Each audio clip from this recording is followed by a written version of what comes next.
Hello, everybody. I'm recording this in patch 10.7.2. When it goes live, it's going to be patch 10.8 already. Isn't that something? Without further ado, let's get into it.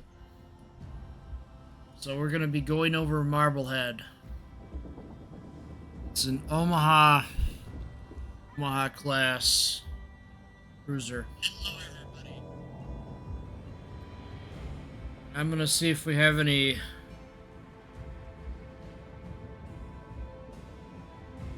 history here.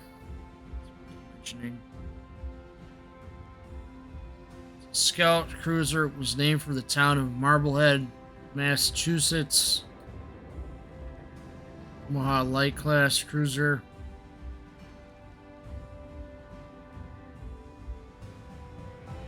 Was involved in the Battle of Makassar Strait in 1942.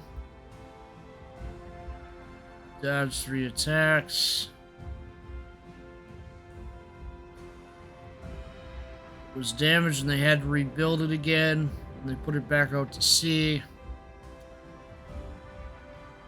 Operated against the enemy in the South Atlantic from Brazil until 1944. Joined the task force for Operation Dragoon. The invasion was centered in France.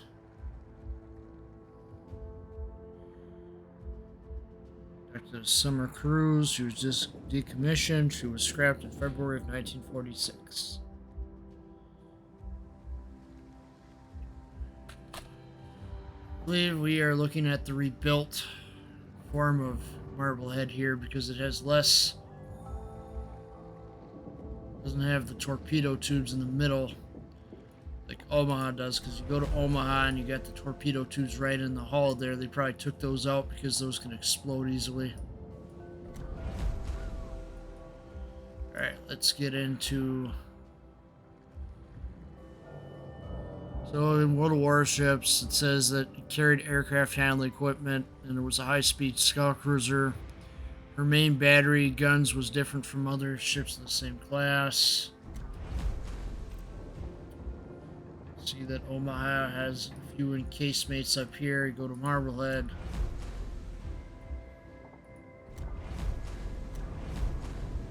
Why are they saying that? Yeah. Alright, let's get into it. Armor overview. We got 13 millimeters up here. 25 millimeters on this turret, 25 at the top, 25 here, 25 here, 25 here, 25 here. Conning tower 37. Got an armor plate right here. It's 25. This side 25. Superstructure parts are 10 millimeters.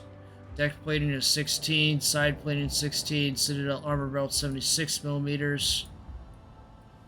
25 at the back again. 25. 25, aft deck 13, all this part here 10, so if you want to sink it, aim there or aim at the Citadel armor belt. Top of the Citadel deck is 37 meters, 7 millimeters, 76 millimeters at the side. Aft at the warship for Citadel 76 millimeters, front at the warship is 37.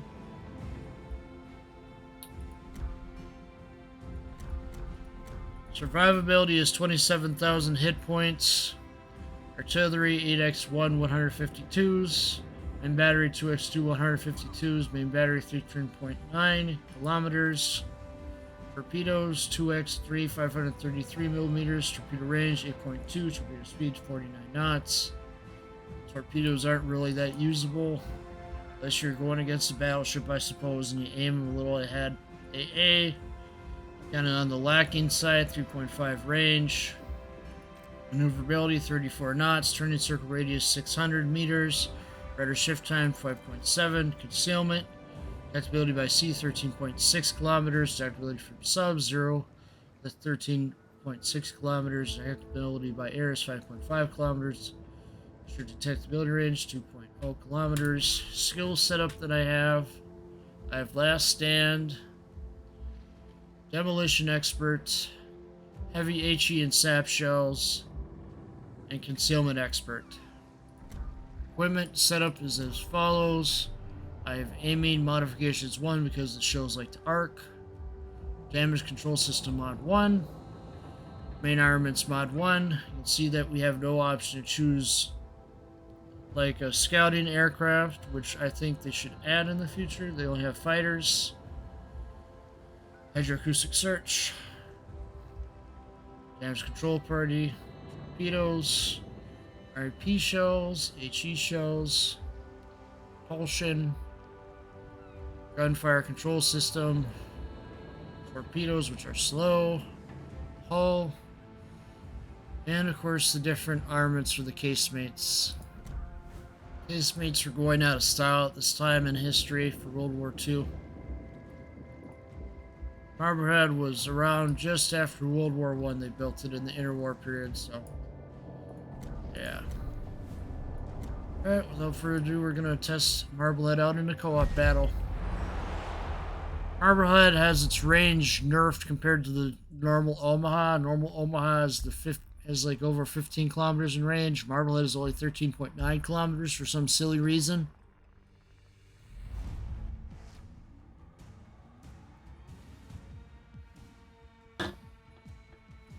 Alright, here we go.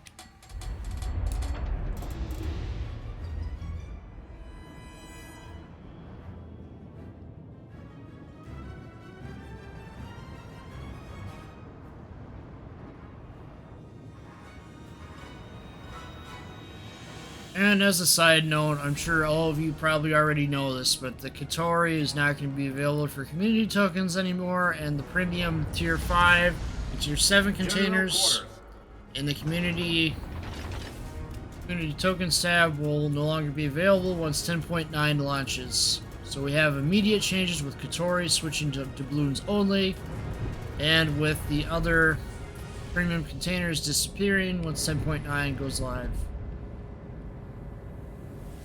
And of course, I already covered it. They probably did it to stop doubloon farming. Pretty easy to understand.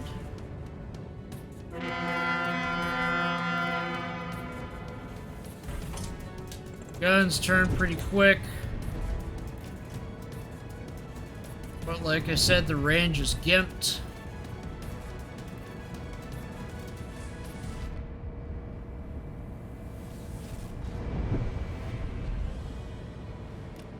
Speed is alright at a max of around 30 knots or so.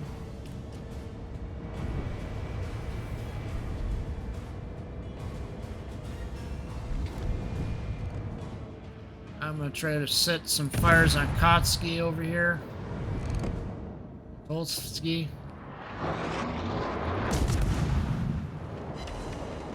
And I'll show you coal price after this battle, of course.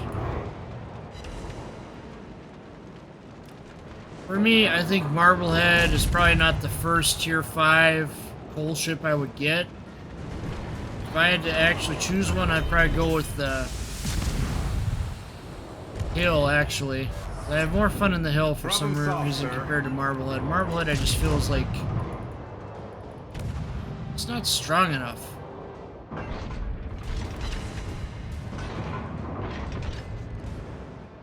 I'm sure you have people that'll like Marblehead because they like Omaha and they want a premium earning version. But one with little credit earnings, which is fine.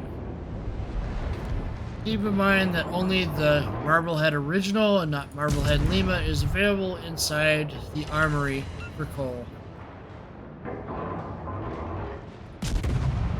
Lima variant likes to pop up around Christmas time and sometimes special offers. They usually discount it down to $10 usually. It's usually what they do in the Christmas season. The only difference is probably different sounding horn. That's it, otherwise it's an identical clone of Marblehead. So this review can also apply to Marblehead Lima. Fire alarm! Enemy cruiser foundered.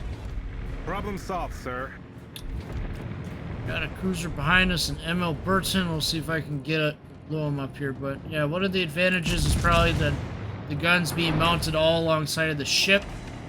It's definitely an advantage. Rather than all the guns being concentrated in 3 or 4 turrets. See, that's an advantage for the ship.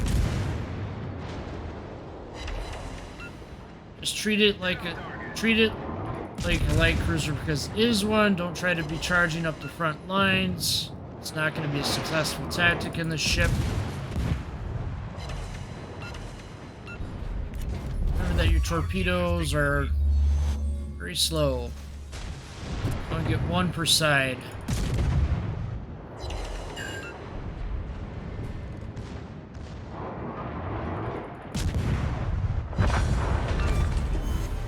Enemy cruiser foundered. Torpedoes dead ahead. You can have fun with the ship if you just take your time to learn it. Very similar to Omaha, like I said, except you're not having as many torpedo tubes on it. And the range is a little gimped. Which I don't understand why in 2021 we still have that gimped range. I think Marblehead deserves a buff to the range, considering how action-packed the ships is in these current times. 2021. With subs coming into the game, you can see we don't have any anti-torpedo armament on us. Concerning. At least you got some Hydra, though. You got Hydra working in your favor, so if you know somebody that has ASW on the ship, you can partner up with them and help them sink the submarine.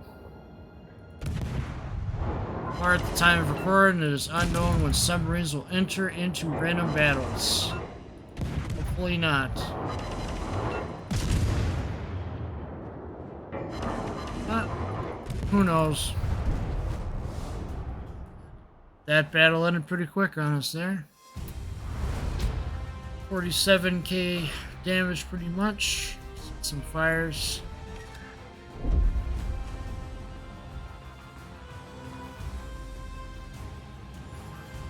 So let's go into the armory. I'll show you this. Would I recommend Marblehead over Charleston? Probably not. I would get Charleston before I would get Marblehead.